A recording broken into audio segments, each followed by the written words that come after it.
बिस्मिल्लाहिर्रहमानिर्रहीम। अस्सलाम वालेकुम बच्चों, आज हम आपकी ग्रेड 10 क्लास 10 की फिजिक्स की इस बुक से अपना अगला टॉपिक पढ़ेंगे। लास्ट क्लास में हम इधर पढ़ चुके थे, उससे आगे हम पढ़ेंगे।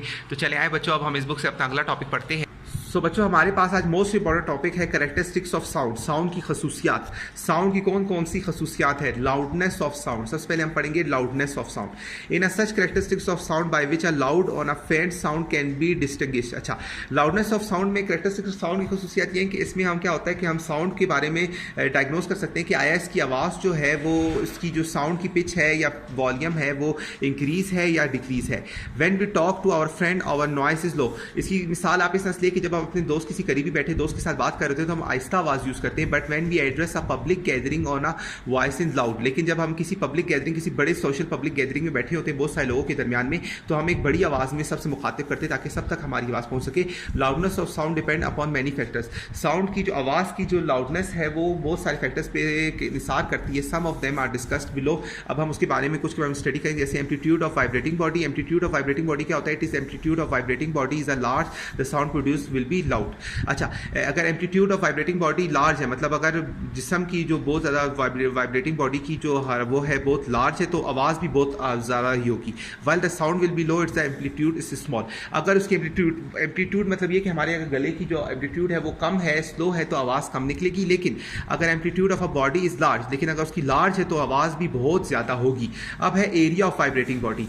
It is quite evidence the large area of a surface of a vibrating body louder it is sound produce by it. Area of vibrating body की आवाज़ का आप अंदाजा से ले सकते हैं कि अगर आप किसी खाली जगह पे आवाज़ लगाएं तो उसमें आवाज़ आपकी गूंजेगी, बहुत ज़्यादा आवाज़ होगी। बट किसी भरी हुई जगह पे अगर आप किसी बहुत रश वाली जगह पे खड़े तो आपकी आवाज़ जो है वो आपको बहुत कम किसी बंदे को सुनाई देगी। आपकी आवाज़ आपको भी इवन आपके कानों में नहीं आएगी कि शोर वाली जगह पे। वो इस वजह से कि एरिया ऑफ वाइब्रेटिंग बॉडी जो है वो डायरेक्ट इन्फ्लुएंस करता है आपके साउंड को।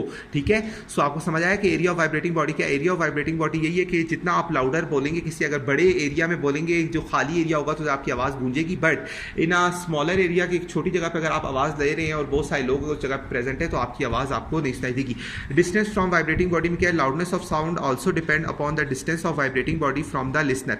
अब डिस्टेंस क्या है कि लाउडर ऑफ साउंड डिपेंड्स करता है कि कितना आप आया कितने फासले पे खड़े हो कि आप किसी बंदे से बात कर रहे हो। If a distance between two persons are very high, so उसमें आपकी आवाज़ जो है वो डिस्टिंग्विश करेगी और थोड़ी सी कम होगी। Loudness of sound also depend upon the physical condition of air of a listener. Loudness of sound is basically उस पर भी डिपेंड करती है कि कानों की जो क्या कहते हैं सुनने की जो क्या कहते हैं एक हिंस है वो कितनी है, आया वो अगर कमज़ोर है तो उसमें भी आपको साउंड सुनने में मदद होगी, कम होगी।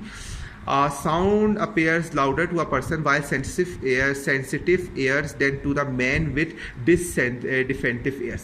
अब वो आदमी जिसके कान जो है बहुत सेंसिटिव है और उसको सुनाई नहीं देगा, लेकिन जो डिफेक्टिव है, जिसको जो डिफेक्टिव नहीं है, जिसको कोई भी बीमारी नहीं है, तो उसके कान जो हैं वो इजीली किसी भी आवाज़ को डायग्नोस कर लेंगे। तो ये है आपके amplitude of vibrating body, area of vibrating body and distance from vibrating body. So ये 3 कंडीशन हमने आज स्टडी की। अगली क्लास में हम आपको आगे पढ़ाएंगे। अब तक के लिए इतना ही। अल्लाह हाफ़िज़।